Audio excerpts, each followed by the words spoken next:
bilang Amang nakapangyarihan sa lahat. Pinupuri namin kayo, Panginoon, at salamatan Panginoon sa balik ng ito, Lord God. Lord, muli po kami lumapit po sa inyo, Panginoon, magpapakababa sa aming buhay, sa aming sarili, sa aming puso, sa aming isip, Lord God. Whatever, Panginoon, na aming nagawa, Lord God, na katuay ng pagpupin, Panginoon, ang inikayaya sa iyong paligid, Lord. Panginoon, patawarin niyo po kami, Lord God. At buksan niyo po, Lord, ang aming isipan, Panginoon, upang magiging malaya at malaya po kami, Lord God, na mag-study po, Panginoon, sa inyong mga salita. Lord, alam po namin, Panginoon, Lord God, according to your words, Lord God, that study to show thyself approved to God, that a workman needed not to be ashamed, rightly divided about your words, Lord God. Lord, ang gagawin po namin today, Panginoon, is just to study what was spoken and what shall be approaching, Panginoon. Lord, thank you so much, Lord God, sa araw na ito, makayo, Lord God, sa magbigay sa amin ng wisdom, kaalaman po, Panginoon, upang sa ganun, Lord God, ay maunawaan po namin ang inyong mga salita. Lord, alam po namin, Panginoon, na ang Bible po, Lord God, ay hindi po nag-focus sa isang verse, hindi po nag-focus sa isang book. Bagkus, Lord God, nag-focus po, Lord God, sa 66 books at napakamaraming mga chapters at mga verses, Lord God. Hindi po namin ito, Panginoon, ma-memorize, ngunit, Lord God, ang pag-aaralan po namin, Panginoon, according to your will, Lord God, na kung saan, Panginoon, ay aming ma-familiarize, Lord God, ang inyong mga salita, Lord. Lord, maraming salamat po, Ama, na kayo, Lord God, patuloy at siyang patuloy, Panginoon, ikilos po sa amin. At alam po namin, Panginoon, na in the right way, in the right time, Panginoon, kami po lahat ay inyong gagamitin. Lord God, magkaiba-iba ang mga calling, Lord God, ang inyong salita po, sabi, Lord God, na kayo po ay nagbigay ng isang calling na apostles, isang calling na teachers, isang calling na prophets, isang calling na evangelists, at isang calling na pastors. Lord God, maraming salamat, Lord God, that this fivefold ministry, Lord God, na dito po sa Christ Faith, Panginoon, ay makumpleto, Lord God, Panginoon, ang fivefold ministry. Upang sa ganun, Lord God, ang gawain po, Panginoon, ang iyong ipilag at iwala, Lord God, sa aming mga balikat, Panginoon, ang Christ Faith, Lord God, ay magpapatuloy, Panginoon, hanggang sa iyong pagbabalik, Lord God. Lord, we know, Lord God, that ang aming pag-stay dito sa Libanon, Lord God, is just a temporary, Lord God. But the real ministry, Panginoon, the real field, Lord God, that we have, Lord God, is our own praise, Lord God. Lord, thank you so much, Lord God, na habang kami po ay nandito po, Panginoon, sa Libanon, ihanda din po ang aming buhay, ihanda din po, Lord God, ang aming sarili, Lord God, basta pagdating sa tamang panahon, Panginoon, na kami po ay uuwi, sapagkat kami po talaga ay uuwi, Panginoon, sa aming buklan. Doon po namin, Lord God, dito, Panginoon, magagawa, Lord God. Fully, Panginoon, sa inyong mga ministry. Lord, thank you so much. We give you praise, we give you glory, we give you honor in Jesus' mighty name. Amen. So, upo tayo. Okay, so ako na po muna ang mag-subject kasi yung time natin para matapos po natin ito. Let's see, matapos po natin ang Matthew para next Sunday, mag-i-start na po tayo ng Mark. Okay, so ano po yung ating tatlong categories or we have outer, we have inner, and we have holy of holies. Okay? And then the repentance, so the basic meaning of repentance is just turning from sin and return to God. So yun po talaga ang napaka-basic po natin yan na interpretasyon doon sa repentance. Sabihin, palikuran natin ang ating mga kasalanan, mula lumang pagkatao, and then babalik po tayo sa presensya ng Panginoon. That is the basic meaning of repentance. And then, ano pa yung theology? Okay, so theology, meaning po ng theology is that composed into word theo, which means God, and then loge, that is logos in English, is word. So, study about the word of God. So, theology is composed also in two words. And the first word is soter, which means soter means Savior. Ang logic is logos in English word is word. So dito say study about salvation. And then there are three instances of salvation, that is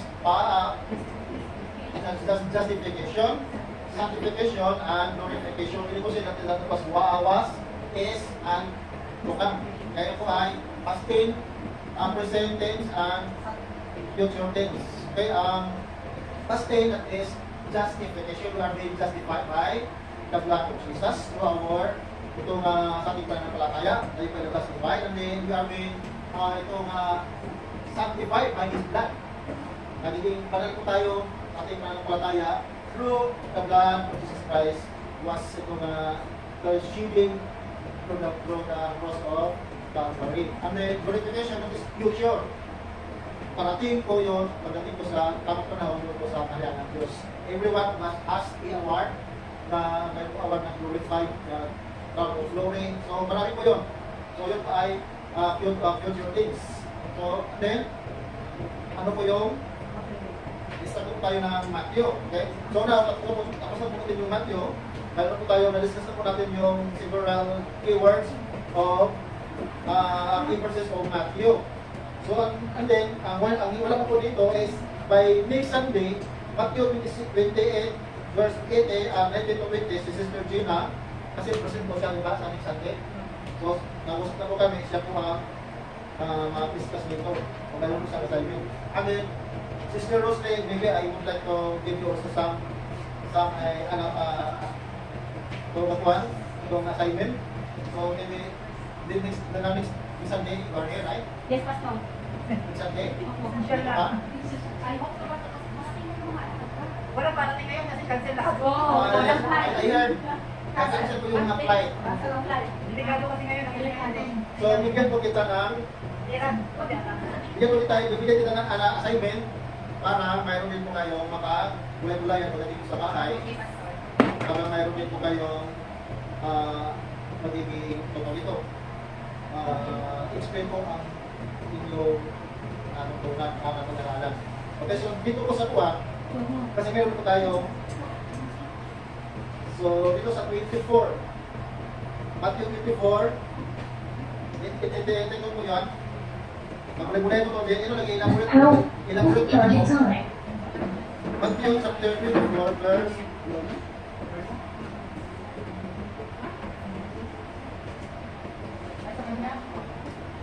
dito. So, verse chapter 24, magpili po kayo kung ano po ang inyong Mamimili ako pa. sa verse, sa chapter 24, magpili ka kung ano ang, kasi marami po siya mga keyword dito, marami sa mga key verses. Dito, mayroon po itong mga parables. Mamili ka kung alin ang gusto mo ma-istabihan. Okay. Para sa next day, mayroon din po kayo mga Sunday. Okay, so yun ay, trade-in po yan. Talagang agad-agad yan. Kasi dito, more on tayo talaga tayo. Kasi ito ay on duty. Mas tawag ito. Practical talaga tayo. Amen? So, let's continue. Dito na po tayo sa page number 5. 5 division book of Matthew. Okay? So, tanda po natin, ang bawat box, meron po siyang mga categorically na ito nga mga mensahe na content dito. So, tingnan po natin ang 5 division book of Matthew, book 1, ang first division, Matthew chapter 3 to 7.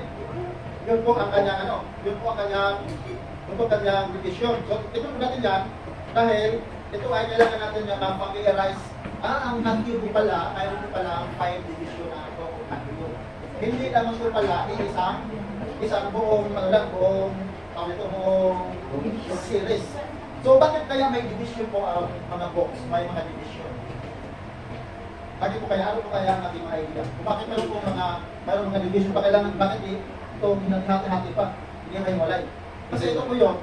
Mayroon po kasi mga tignan mo natin ang mga dahilan. So, ang number 1, sa first division, ang number 1 is Jesus and followers. So, sabihin, ang Panginoon, sa unang ministry ng Panginoon, ay siya po ay nakakahikayat ng napakamaraming followers sa pamagitan ng kanyang preaching and then sa kanyang mga himala na ginawa. And then, nagkaroon po yung ng himala sapagkat naniniwala ko ang mga nakakarinig ko sa kanyang mga mensahe. So yun po, then ang pangalawa na ito nga pinaka-main niya, pwede po natin itong gagamitin po sa maghanda po tayo ng preaching. Itong ganito, ginatinan nito. Pwede po natin ito sa expository sermon. Pwede natin ito, gagawin din itong Jesus Gain Followers. Sa expository, kasi sa preaching later on, pagtuturo po tayo tungkol po sa itong mga iba't ibang mga klase doon sa preaching. Kasi sa preaching po kasi mayroong mayroong expository sermon, sa preaching, and then mayroong textual sermon, mayroong topical sermon, mayroong historical sermon. So marami po siya. So, ito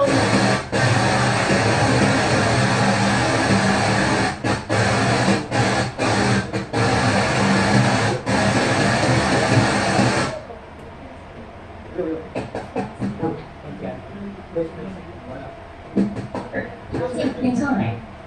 Praise.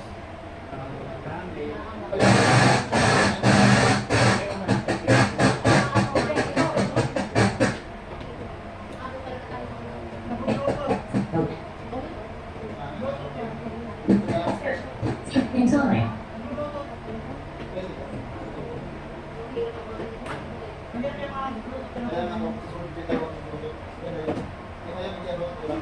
Jangan muna dito lang muna sa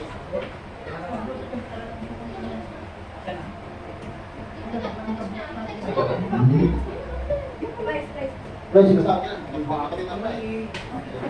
Praise the Lord. So, continue po tayo.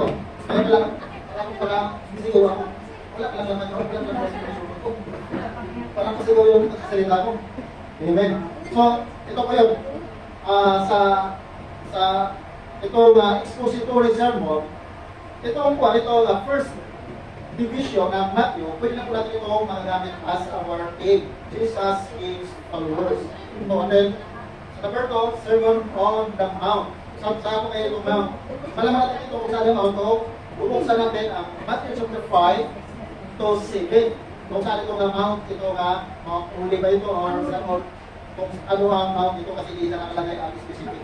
So bakit po hindi po sila nakalagay? Para tuklasin natin. Kasi ito po ay isang survey. Survey po natin kung anong bundok ito. Kasi pagdating po sa bundok, ang Lebanon, ito 70 times mo Lebanon na banquet Bible. 70 times. Ang Lebanon yung word, 70 times. May Bible na banquet na Mount Olive. So, marami po. So kaya, para malaman po natin itong Mount na ito, papasahin natin itong chapter 5 to chapter 7. Malaman natin itong anong Mount ito. Hindi rin po ito Mount Sinai. Sapagkat Mount Sinai is that was existed during Old Testament. Okay po, kaya hindi po ito, malamang ito po ay Mount Olive or malaman po natin.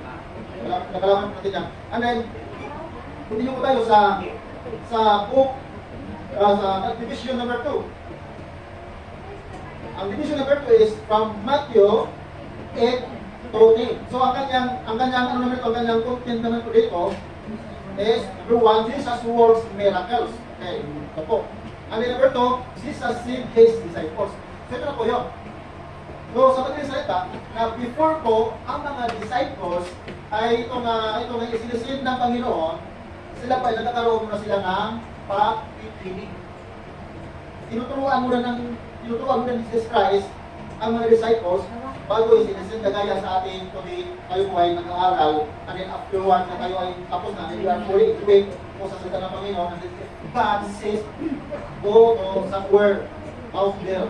So yun po ang time tayo ay gamitin. But basically po mga kapatid, ang sistema po natin dito kung saan po tayo nalubat, doon po talaga tayo mag-ministry. Bakit?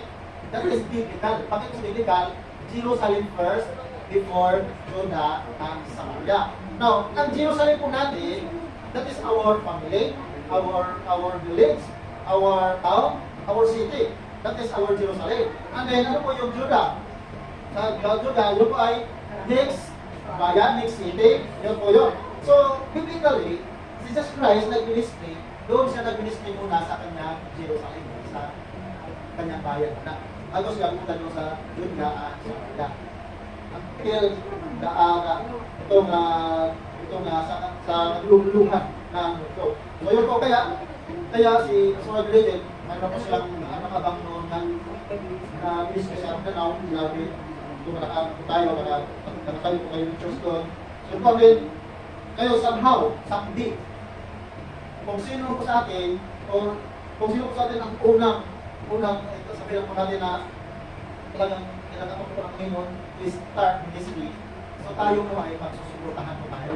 This is our goal, our aim, na building more leader. ang ganitong theological training, hindi po ito sa building a new world, ito building a new year. Hindi po. Ito po ay building a new year. Ito. Kaya pagdating po sa, kasi I'm sure, hindi man po siguro tayo lahat parehas ang calling, kasi tandaan po natin na, hindi po tayo lahat, hindi po parehas ang ating mga calling. Alam po natin, mayroon po 5, ito nga, 4 ministry ng calling ng Panginoon Church. Ano po yun? Prophets, apostles, evangelists, ito nga, pastor, and teachers. Yun po ang ano. So, pagdating po sa tamang panahon, malalaman na po natin yan kung ano ang calling natin.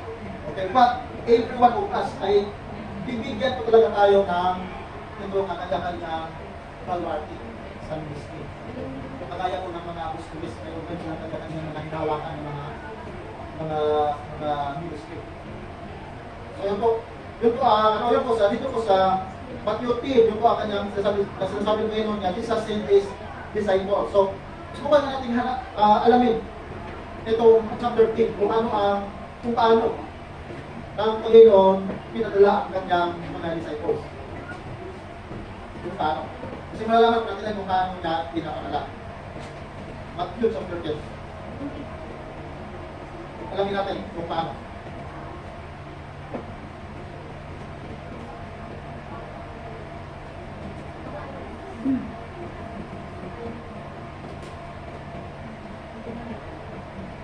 Okay.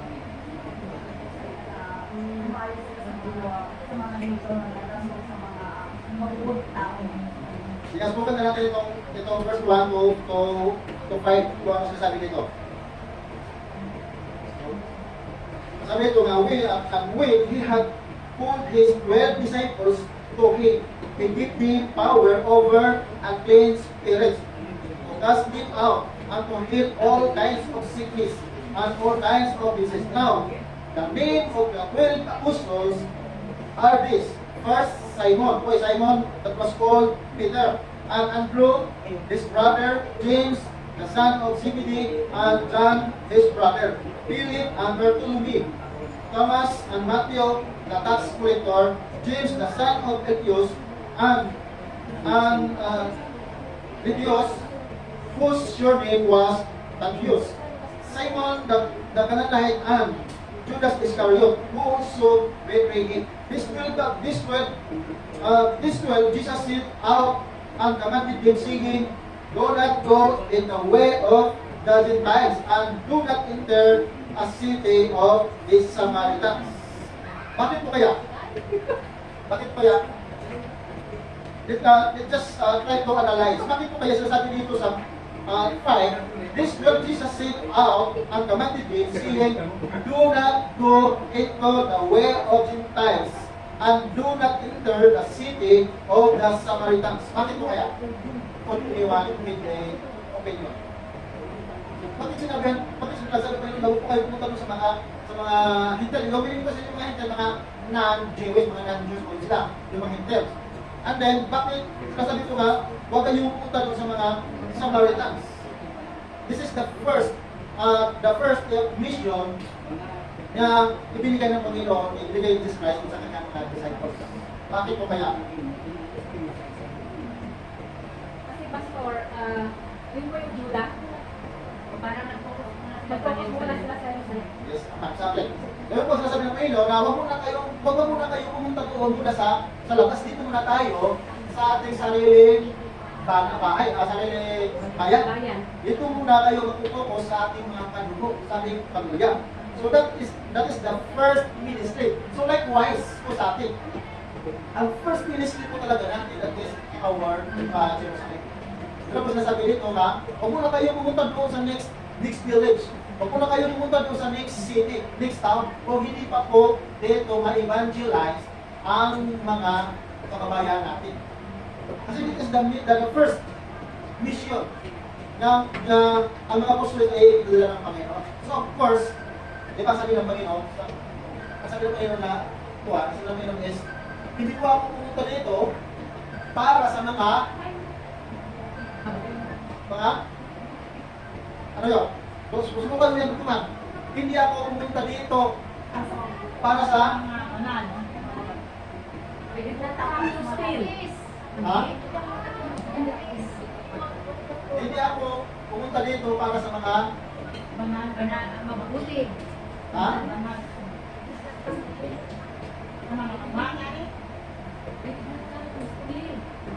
Hindi ako nakalito para Okay, so susubukan nyo. Hindi ako pumunta dito para sa mga, Hindi ako nakalito para sa mga banal. Nakalito ako para sa mga kasalanan. hindi. Kasi tanong mo natin, nakapokus po tayo sa First Jerusalem. Nakapokus tayo sa ating family, ating kababayan, ating mga sa buhay. So, si Jesus Christ, pumunta dito, ang unang sabi ni Jesus Christ, na hindi ako pumunta dito para sa kanila, kundi para sa sarili ko. Ayan. Diba? So, ito po ang pattern. Kung gagamitin na po tayo ng Panginoon, kung ipapadala na po tayo ng Panginoon, hindi po talaga tayo pwedeng ipapadala po yung Panginoon doon sa next bayan, kung hindi po natin mauna ang sarili natin, pamilya, village, town, city. So this is a biblical na kung saan po tayo, kung saan po ang ating address, kung saan po tayo nakatira, or residence kung saan, so yun po ang ating Jerusalem. Kaya kung kayo po ay nandun sa norte, sa banda sa norte, Ilocos or Isabela or somewhere, doon po talaga kayo. Bakit po kaya doon po kayo? Sapagkat doon po kayo pwedeng magiging effective. Bakit? Sapagkat ano po, hindi na po kayo mahirapan na i-halbilo yung mga tao. Kilala na, best first kilala na. Hindi na kayo mahirapan, ito nga, kilanin sila. Sapagkat, kapatid natin sa dugo. Ito pa na, kapitbahay natin. Kilala natin. Kaya, doon tayo talaga pwede, ito nga, effective sa ministry. Pero, tandaan po natin, pinakamahirap yung ministry ko yun. Kasi sila ang mas nakapagkilala sa'yo. So, yung pagkakilala nila sa'yo, yun din ang gagamitin nila para i-betray ka or i-persecute ka. Yun po, nagtanong po natin, si Jesus Christ ay ministry, doon sa kanya mismo bayan, hindi sa pinagkat. Yes, Pastor, opo. Di ba? Mangyayari po yan sa atin. Nung dati, nung hindi pa tayo, bago. Di ba? Na yun po ang ipapadala po tayo sa Panginoon doon sa sila ayaw sa atin. Pero po natin lang, even the Old Testament, look at this. Try to analyze this. What was happening during the time of Jonah? Si Jonah, ayaw na ayaw doon sa Ninive. Galit, si Jonah doon sa Ninive. Ano yung naman Panginoon? Si Jonah, pinapakilala ko sa akin sa galit. Sabi ba? Ganun ba ang Panginoon magpapadala sa atin? Kung, sabihin natin, Panginoon, ayaw ko doon sa lugar namin, bakit? Nakabarkada ko doon, kilala nila ako, noong unang panahon na kami po ay magkakasama-kasama sa diskuhan. Ha? Panginoon, ayaw ko doon, kaaway ko lahat doon. Ayaw ko doon, nakakaway ko lang doon, di ba? Oh. Ano ginawa ng Panginoon ni Jonah? Ayaw mo doon sa Biblia, punta ka doon. Oh. So ano ginawa ni Jonah? Refuse siya. Or, bahala sila, ako lang sila. Ano ginawa ng Panginoon? Ba't nag-business ka sa sarili mo? So, instead of going to Nineveh, si Jonah, nag-detour siya going to Tarsus. And then, all of a sudden, what will happen? Pinadala pa rin siya doon. Pahirapan. Pahirapan. Imbis na pumunta siya doon sa Nineveh na napakapili sa matutulog. Smooth na kasi nakabangka, nakasakay ng ship or whatever. Ang nangyayari ngayon, nakasakay siya doon sa malaking isda. Pinatid pa rin siya doon sa kanya origin destination. Pinatid. So, yun po ang nangyayari sa atin. Tandaan natin. Kung ayaw po natin sa ating mga kapitbahay, pag ayaw ng chismosa yun, ayaw ko doon, bakit mo sila hayukan? Tandaan natin, doon po tayo papakalalang. Sino yung mga tamang ayaw natin? And then, kung kapag sila po ay ayaw nilang tanggapin yung mensahe, ng Panginoon, at ang pamilya natin ay ayaw tanggapin yung mensahe ng Panginoon sa ating mga, yung mga pamilya natin ay tanggapin yung mensahe ng Panginoon, so that would be the right time to proceed the next step of journey. Doon ako sa Judah, dyan sa Biblia. Doon ako siya. Pero, wala na po tayong pananagutan doon. Bakit po? Kasi inayawan nyo nila ang mensahe ng Panginoon. Kasi sabi ko kasi ng Ezekiel, ito bisa sa Ezekiel, hoy tao, Ezekiel, kayo po ang mananagot sa dugo ng mga ito. Kung hindi po pa sasabihan nyo.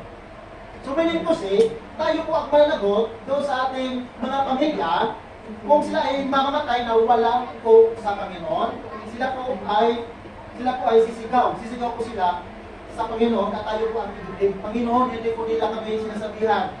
Panginoon, yung kapitbahay ko, pastora yan, hindi po ako sinabihan. Di ba? Panginoon, yan, nag-aaral yan na sa akin ng Panginoon. Pero hindi na ako sinasabihan. Namamatay na lang ako na wala akong kalam-alam. Sino yung mananagot? Tayo ang mananagot. Ako yun. Pero, kapag hayuan ko natin sila, kapag sasabihin ko natin ang salita ng Panginoon sa kanila tungkol sa mga bagay na may kinalaman sa buhay ng hanggan, at kapag i-reject nila, wala pa tayong panunod. Bakit? Sinabi na po natin sa kanila. Pero kadalasan, tayo pa ay gagamitin doon sa second journey. Kadalasan ko yun. Kagaya sa akin. Sa Liti, hindi ako nagpasok doon sa Liti. Nagpasok ako doon sa ibang province. Nagpasok. Bakit? Kapag mayroon akong nauna ko, naguna ko yung kapatid ko. Naguna ko yung kapatid ko doon nagpapastor. So, ibig sabihin, hindi na po ako magigilty. Kapatid ko pastor, nagpapastor ko. So, hindi na po ako magigilty. Kapag isang pamilya, iba yun ang ulit ko sa ibang sila. So, gano'n po ulit. Noong ako ay natapos nung ka-graduate ko lang po talaga sa Bible School. Lahat ng mga kinikilala ko nga kaibigan, talagang sinisura ko. Kinikilala ko sa ilang mangkap, iba't mangkap. Then mayroong hindi mangkap, pagkatapos namatay, kung po ako. Bago siya namatay, hindi sa mangkap. Nasabihan ko siya. Doon po ako natutuwa. Kasi bago ako, ay-share ko muna. So wala akong pananagutan doon sa kanya. Diba?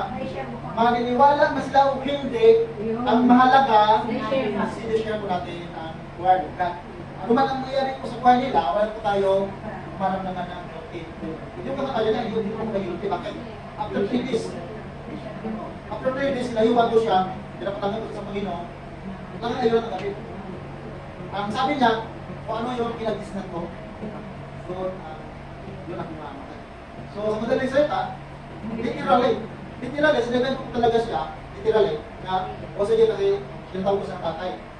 O sige tayo, kung hindi ko talaga kayo tanggap, kayo po ang magiging saksi. Ito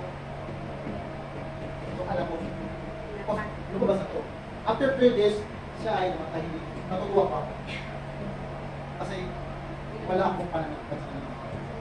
Pero kung nagpatigas ako, hindi ko siya nasabihan, kasi meron kasi tayong itong revelation. Ang Panginoon mismo, ang Banal Espiritu mismo, takot sa puso natin. Kung saan yan, kailangan na sa ito. Mayroon po yung sinasabi natin na conviction. Kaya magiging makinig tayo sa boses po ng Panginoon. Kasi literally, hindi po Panginoon magsabi sa atin, "Hoy, doon na to." Hindi po yung literally nga talagang yung natipikin yung balikan natin. Kung takot sa nangalan sa Diyos. Paano po yun na nalalaman? Yung pro-conviction. Kaya nga po mayroong gift of discerning spirit. Kaya, kung wala po tayong discerning of the spirit, hindi po natin ma-recognize kung ano po ang nasabi ng Panginoon. Kaya, pinaka-importante po sa atin lahat yan. Hindi lang upang someday ay magiging isang preacher, magiging isang teacher, evangelist, prophet, apostles, whatever, magiging nagaya tayo niya. So, kailangan po yung discerning spirit para makilala natin at naunawaan kung ano yung sinasabi ng Panginoon. Okay, so ganito po. Okay, again, dito po natin. Ang Panginoon po ay pinapadala po ng Panginoon ng first ministry ng mga apostoles sa sariling bayan. Ito po tanda natin, ang sabihin, sarili nating pamilya. Kaya yun po talaga ang first ministry po natin. Kasi nasabi ng Panginoon. Ang ating problema. Bakit po? Kasi ano yung pangako? Anong pangako ng Panginoon? Ang pangako ng Panginoon is, kung mayroon sa isang tahanan, kapag mayroong isang naliligtas, ang buong sambayanan ay maligtas. Bakit po sila maligtas? Sapagkat tatawagin tayo para doon sa kanila. Tayo ang tatawagin, tayo ang ipapadala ng Panginoon para sila ay maligtas. Yan po. Pero tatawagin po natin, hindi po lahat maligtas. Lahat nakakarinig, ngunit hindi lahat maligtas. Mayroon yung sinasabi ng Panginoon. Yung sinasabi ng Panginoon ng mga 24 verse 18 na sabi ko, na maraming tumatawag sa akin na Panginoon. Ngunit iilang lamang ang maligtas. Yung mga gumagawa lamang sa kalooban. So, meaning to say, marami pong nakakarinig sa ating mga hayo, sa ating mga pag-share sa ating Panginoon, ngunit hindi po lahat maligtas. Bakit? Hindi po lahat gumagawa ayon sa kalooban ng Panginoon. Pero sa atin, bilang makinig sa tayo mga preacher of Jesus. Pastor, kung pusurin pa yung gagawin natin ang kalooban ng Panginoon, yes, of course, 101%. Kailangan natin. Alam natin na, hindi ang given ko kasi sa mga leader is a leader. Dito po tayo sa as ano verses tayo sa mga buka. So sa madaling salita, sabi ng Panginoon, a good leader is a good follower. Diba? Kung tayo po ay magiging kapakinabang na leader o effective leader, kailangan tayo muna ang susunod sa kalooban ng Panginoon. Kasi magkakaroon po yung reflection doon. Aba, yung mga tupa, nagkagin nila sa langit, gagawin tayo ng sa langit nila. Yung pastora ko, kahit pastora yan, nagwawalis. Kahit pastora yan, nag-ano. Tapos bakit hindi natin sila gagaya? Yung kukunin natin kasi para si pastora ay magpapupas lang sa word of God. Pero kung hindi natin hindi papakita na tayo ay good follower, sila rin po, hindi rin po sila good class. Bakit? Same leader. Ha? Tanda natin yan. The same leader class together kung ang balahibo ng leader ay magiging ganoon din po ang mga tupa. Yes. Kaya kung ang leader, ang pastora ay siya talaga laging nanguna sa church, ang mga leader na yan maghahabulan. Si pastora nandoon na, tayo wala pa. Diba? Oh. Yun po. So, tunan po natin yan. Okay, so next. Walk as itong division number 3. Sabi dito sa book is Matthew chapter 11 to 13 verse 52. So, ang number 1 dito is Jesus is the confronted Huwegos. Okay? Number 2 is parables about the kingdom. Okay? Ito po ang kanyang mga content dito. Pero isa lang ito marami silang mga content dito pero nagpili ako tayo ng mga content. Pero marami pa dito natin na gagawin 5 or 10 yung mga content dito sa bawat division kasi napakamarami po ang mga key verses ng bawat division ng books. Pero ginawa na po natin yung dalawa kasi example ko ito para maintindihan po natin. Box number 2, number 4. Matthew chapter 13, verse 53, and chapter 18, verse 35. Jesus is revealed as the Son. Ito po dito, this is itong, ito importante po ito, itong word na Son of God. Tandaan po natin, mayroon po dito mga nagdidibati dito. Ito ang sinasabi ng Son of God. Marami po nagdidibati dito. Kasi bakit po? Kasi si Jesus Christ, mayroon pong mga sikta na nagtuturo na Jesus Christ ay anak ng tao. Ano? Anak ng tao, kaya hindi sa Diyos. Bakit? Kasi anak Pero nire-reveal dito at kinakonfirm dito that Jesus Christ has dual citizenship. The origin citizenship is Son of God, and the second one is identical a human, siya po ay istina through Virgin Mary. Pero, tandaan po natin, marami po kayong mga verses na mai-support na Jesus Christ ay Diyos. Panginoon. Hindi lang siya. Yung ibang sikta ay sinisimbolize nila ang itong character ni Jesus Christ. He was a son of the carpenter. How would it be that Jesus Christ is God? Diba? Ano po nangyayari yung Jesus Christ ay Diyos kasi po ay anak ng carpenter. Tandaan po natin na napakamalinaw po na Jesus Christ po ay anak ng carpenter. Subukan natin. Basta natin.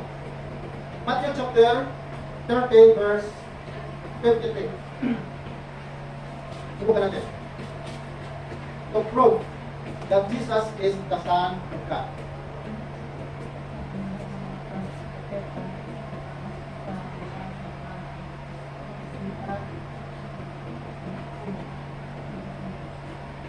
Okay, pakibasa. And then Matthew chapter 17 verse 27. 27.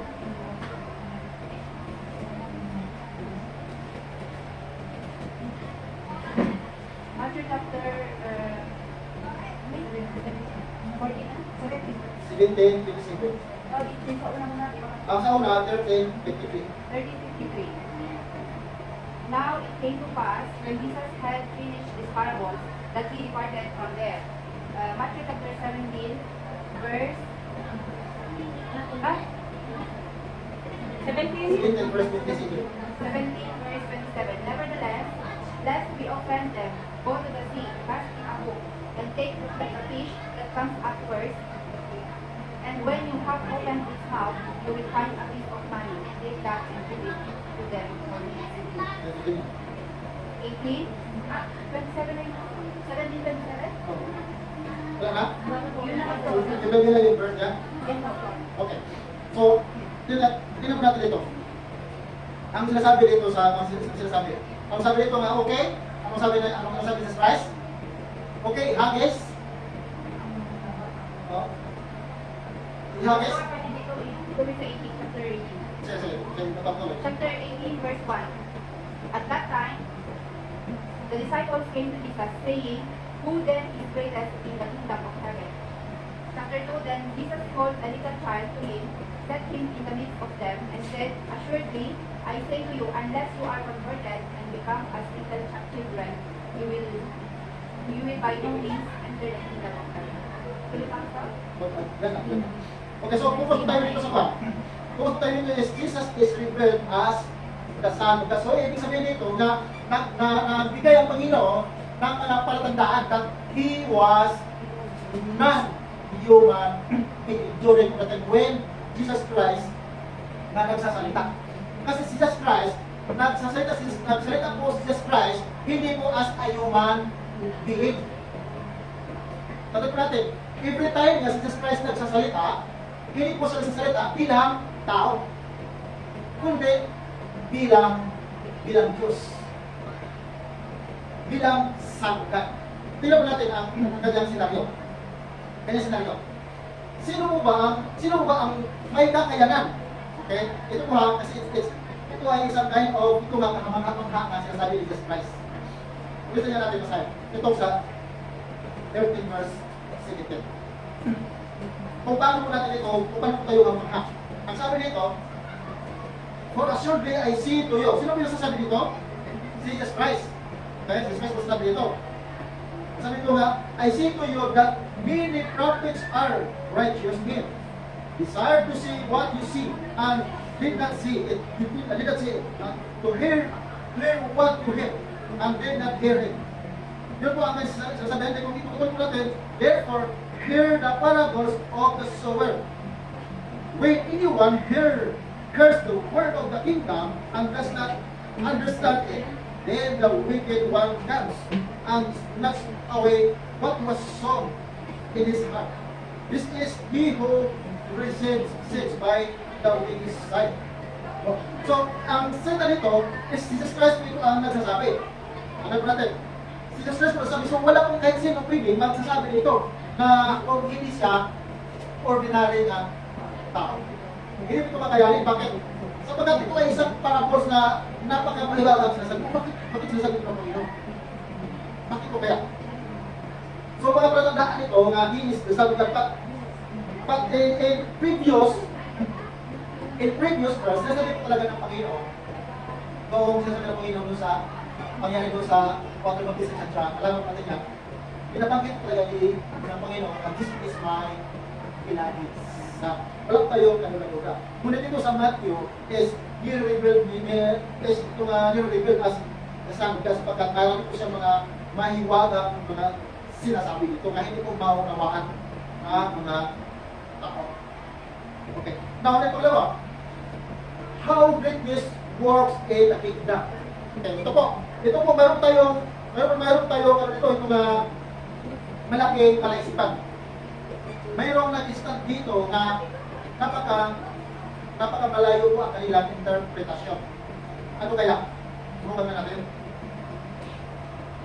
Itong sa verse at sa verse 18. Ano po kaya ang ito matapasan natin dito? Katulad po natin ang kanyang tema dito, how great this work in the kingdom. Ang kanyang tema. So, ano matapasan natin dito?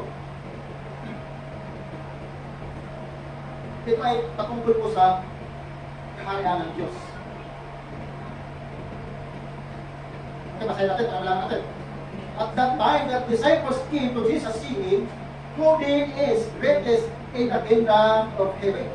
Jesus called a little to him, sit him in the midst of them, and said, assuredly, I say to you, Jesus Christ naman rin ang nagsasabi dito, unless you are converted and become a little children, you will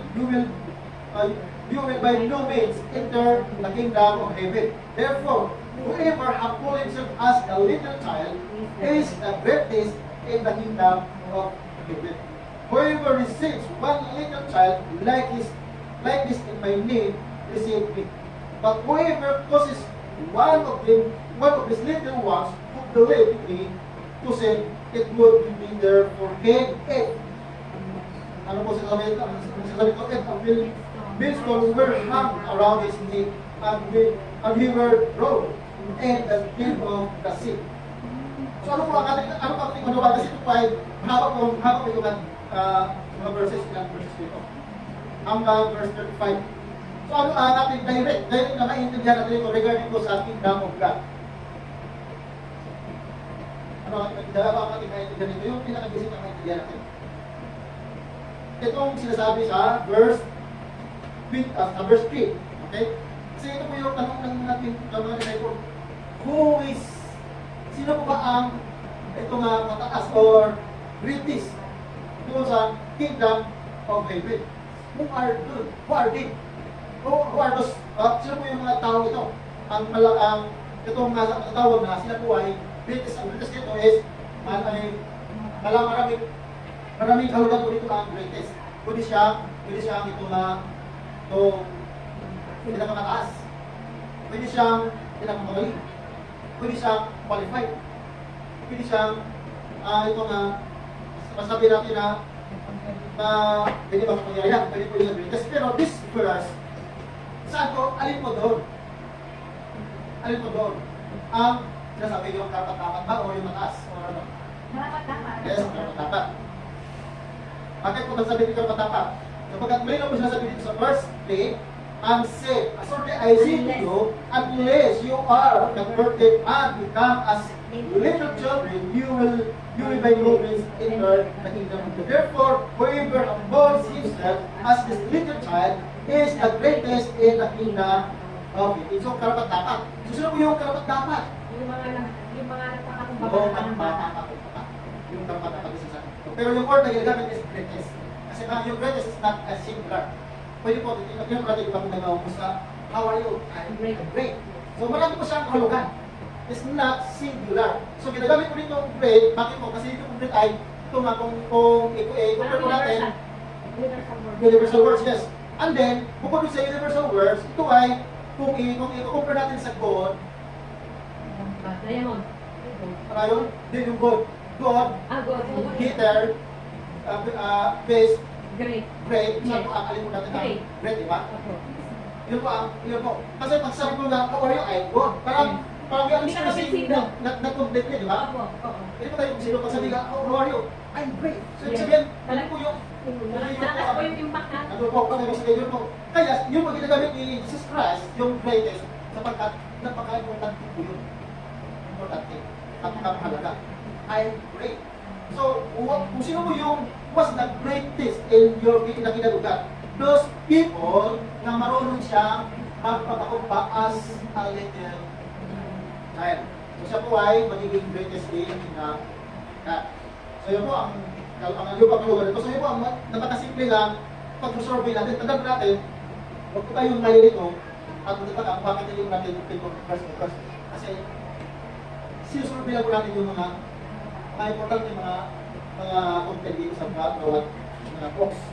So, yung iba, bakit hindi natin hindi natin sinasali?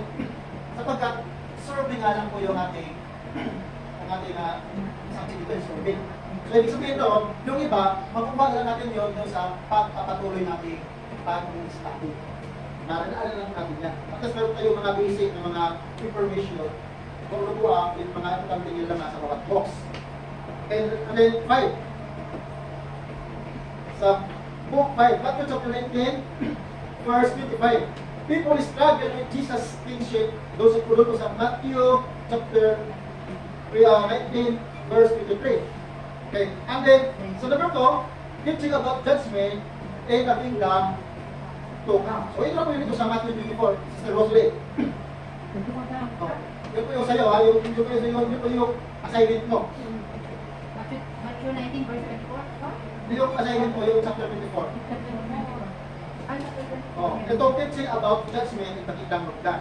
So meron na po tayong clue nga, meron po tayong, masasabi ko natin, meron po tayong magiging keyword. Okay, yung keyword ito is teaching about the kingdom, teaching of the judgment in the kingdom to come. So yun na po yun. So sa Matthew 24 na po yun, so mag-read po kayo, so meron po kayong flow. Jesus sacrificed victory commission to his disciple, Matthew chapter 20, 26 to 27. Okay, so conclusion tayo. Question. Tapos natin ito para sa isang day. Kasi ito ay sakay naman lang po ito. Yes. Sakay naman lang po ito.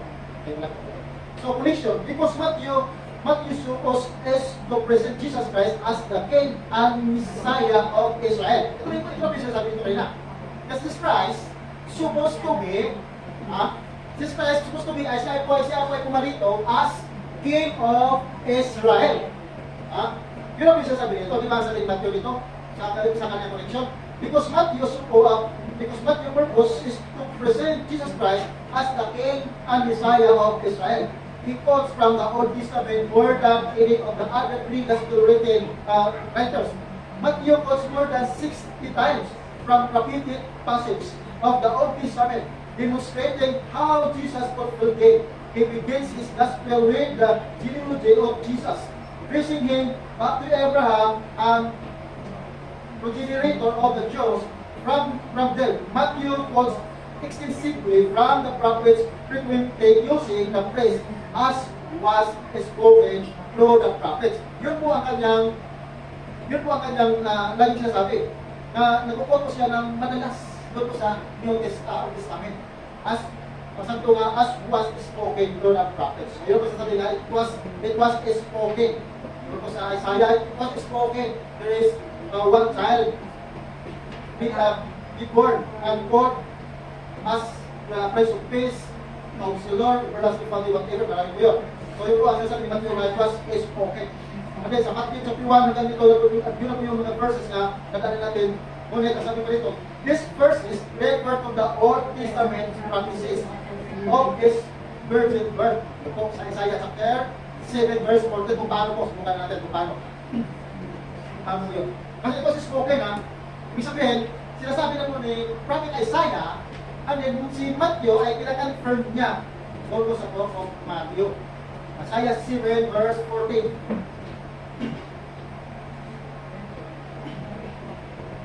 Ano sasabi? Isaiah chapter 7, verse 14. Therefore, the Lord himself will give you a sign. Behold, the virgin shall conceive and bear a son, and shall call his name Emmanuel. Amen. Okay. Tingnan mo natin. Sa palito sa Malakay. Malakay 5, Micah 5:2. Sa Micah 5:2. Bago ko po makakalimutan, Sister Rosday, kailangan mo rin mong i-recite yung Matthew to Revelation. Bago ko makakalimutan. So meron kang tatlong pag-aaralan. So ito, kailangan mo yan, hindi po tayo, wala pong bagsakan dito. Wala pa rin sagot kasi. Wala maling sagot. Sige, Micah chapter 5 verse 2.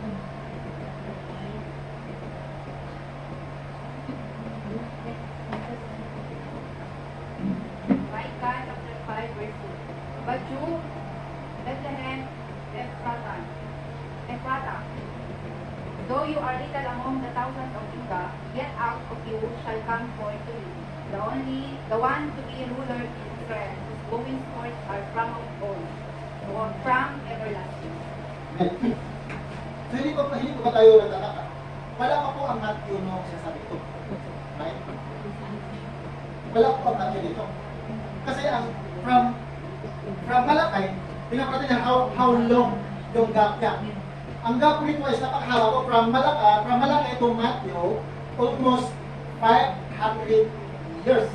Ito ang gap niya. So ibig sabihin, sinasabi ito is I think it was 500 years ago bago po ang Matthew. Kasi meron pong basailid, Bible is basailid. From Malakay to Matthew is 500 years, almost po yun.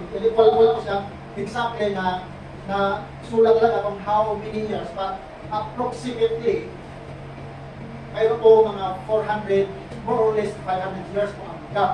So, could you imagine? Sinabi ito, sabihin lang natin na 400 years para makuha natin puti. Kasi wala naman po exactly nga sinasabi ko ang ilang years. Pero ayon po sa mga research, more or less 500 years yung gap from Malakay to Matthew. So, could you imagine? This prophecy was being prophesied during. Ito sabi ko natin na 500 BC. Ano po yung BC? Christ. Kaya ito, 500 years BC. Sabihin, na-prophecy po ito 500 years before Christ. Kasi ang Matthew, doon na po nagkaroon ng fulfillment yung mga prophecy sa Matthew. So, dahil salita, meron po dalawa ito. Huwag po tayong malito. Kapag makakabasa po tayo ng isang mga books o sabi po ito mga komentary o mga kuwan, na ang sulat na mayroon po lagay doon niya, BC. Meaning po siya doon is before Christ po yun. Pag AD, after Christ po. And then yung calendar nila, nagsimula doon sa itong after sa AD. Nagsimula po doon sa AD after Christ yung kalendaryo. Kaya nga po, God bless sulat.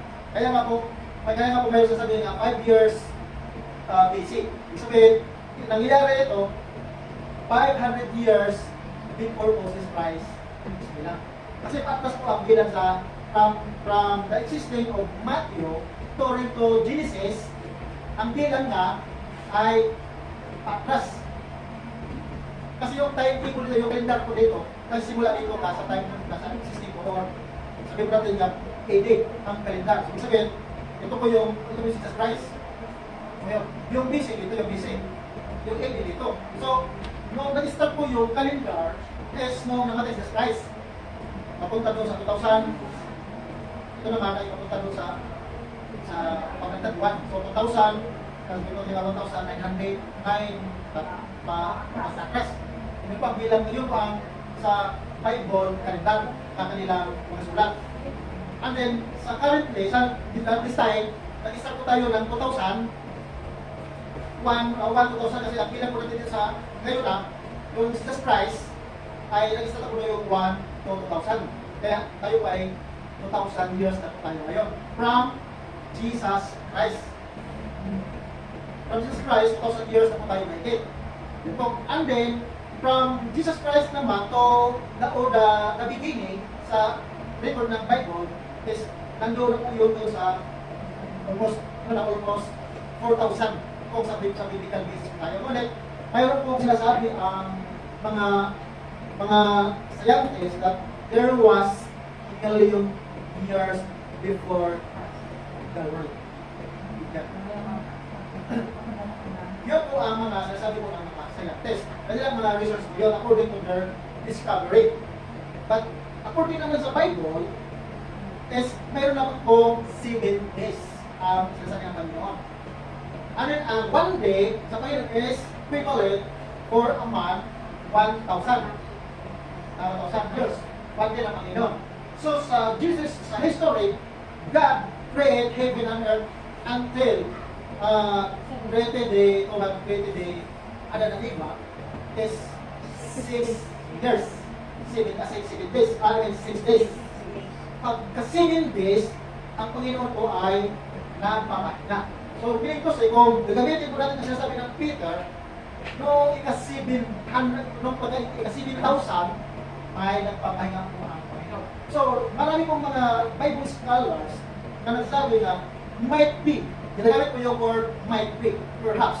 Ginagamit po yung darating na pagkakaroon po ng rapture. Kaya po sa mga Bible scholar, doon po sila doon po sila nakafocus doon sa 1,000 years. Nakafocus doon sa rapture. Kaya nga po ang rapture mayroon po lalabas doon sa research sa mga Bible scholar na mayroon po post-tribulation yung sa rapture. Kaya nangyari, mayroon post-trib, mid-trib, and pre-trib. So ano po yung sabihin doon? Yung sa post-trib, pre-trib, mid-trib, and post-trib. Tribulation. Ang ibig sabihin po doon na maaari na ang Panginoon, yung tribulation is tribulation po yun yung tribulation is abbreviation po na tribulation po yun. So, might be, ang sasabi po kadalasan, might be, ang rapture or ang Panginoon babalik, it could be, sa nila ba, siguro after sa tribulation. Pero maraming hindi agree. After sa tribulation. Ang iba naman is mid-trib. Pwede marami na-agree doon sa mid-trib na babalik ang Panginoon during sa kabuluhan. Maaari. Pero mas marami ang mas marami ang na-agree doon sa before ang tribulation. Babalik ang Panginoon. Kasi sinasabi na dito muna maghihirap yung mga kasi yung tribulation, taghirap yun eh. Tapos maraming lalabas na mga so, yung tribulation kasi sabi sa Matthew 24, makita ko nito sa Matthew 24, tribulation.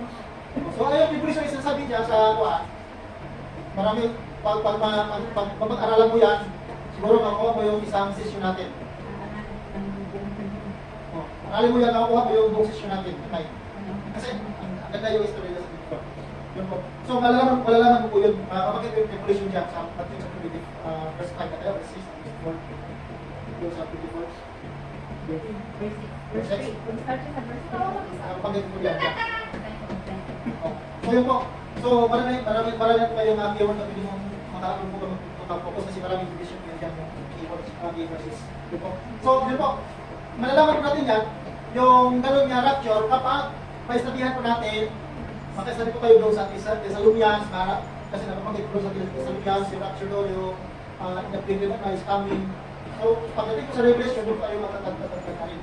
Kaya sa Revelation, sinabi ko po si Pastor DC na mag-sit-in si Pastor DC sa Revelation na buong pati si Pastor Joy. Yung masakit ko natin, sinabi ko natin yan. Bakit importante? Ilan lang po mga pastora na tuturo na Revelation. Bakit po ilan lang? Hindi nila alam kung bakit ito. Amen. Ilan lang. Bakit po hindi alam? Pagkat ito Revelation, nagkukumpos siya sa dalawang subject. Eschatology, study about last things. Eschatology. So, nalaman ko natin yan. Kaya kung hindi ko natin nadaanan, ihimay-himayin mo yung Revelation na books. Hindi po basta-basta discuss bakit. Ay more on siya po, may nangyayari naman, hindi alam kung kailan. Ano mga nalaman po natin this time sa book of Revelation, kung ano po yung mga kahulugan ng mga halimaw, kahulugan ng mga doon. Malalaman ko natin doon kung saan sila nagre-represent. Malaman natin yan sa unang definition.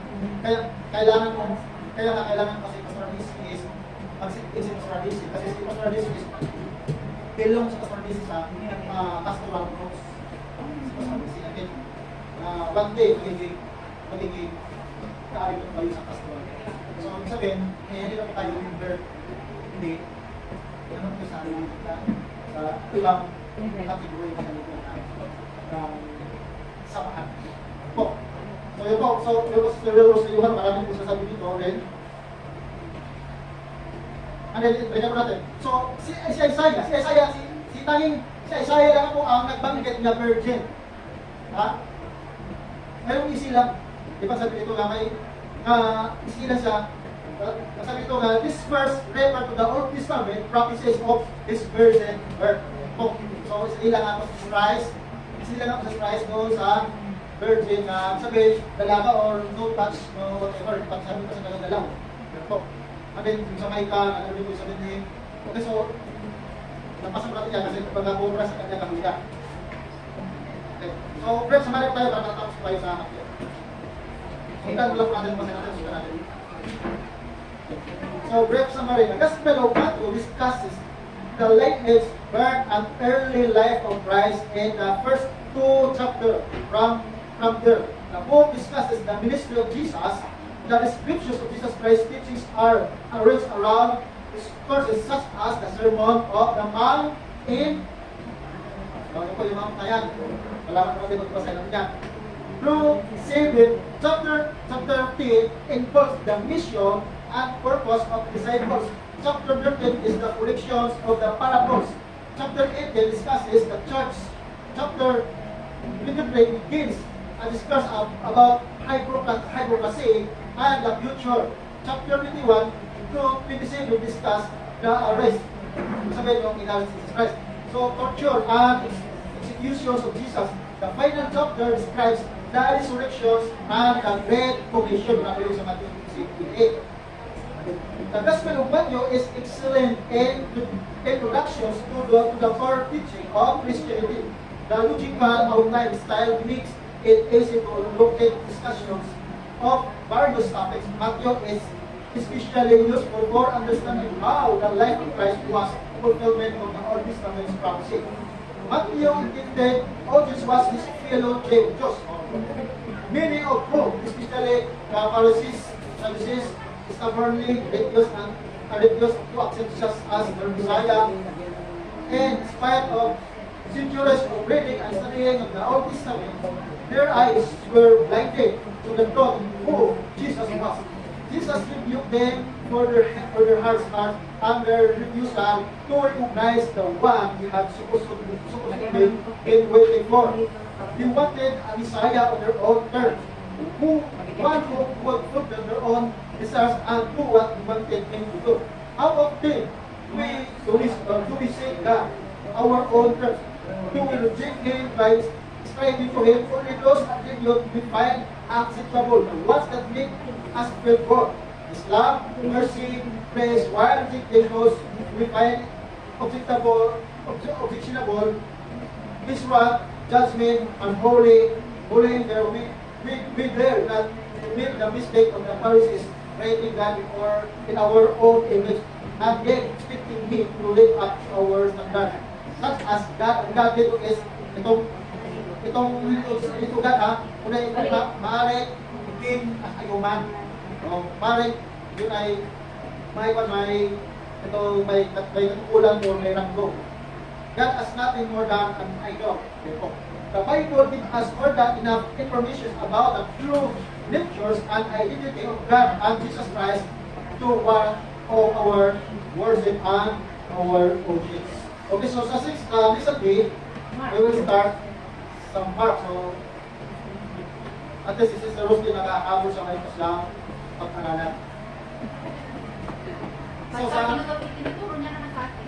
So yung sa next Sunday, si Sister Gina, mag-recite siya ng mag-community sa aming revelation and yung verses dito ay siya. Kasi si Sir Roste, kayo rin po si Sir Roste, kaya yung chapter, dalawa yung pag-uusap ko kayo, yung pag-recite ng non-new regulation, and the 28 verses, ibigay sa iyo yung Matthew chapter 24. So, ito sila, nakadalang pieces sila nakatayo. Ilang pieces kaya? What a privilege. Amen. Marami pang manginginig. So, tayo po kayo.